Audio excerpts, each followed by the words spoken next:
দেখো বন্ধুরা, এখন পুঁই শাক কাটা হবে।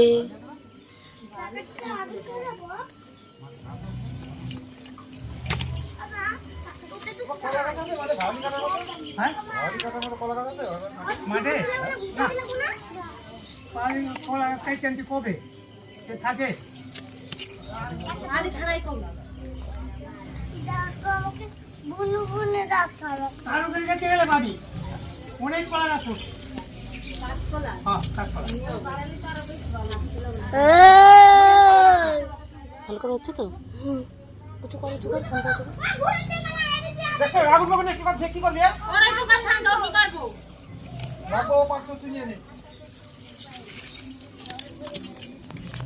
দেখো আমার পুঁই শাক কাটা হয়ে গেছে, অনেকগুলো হয়েছে পুঁই শাক।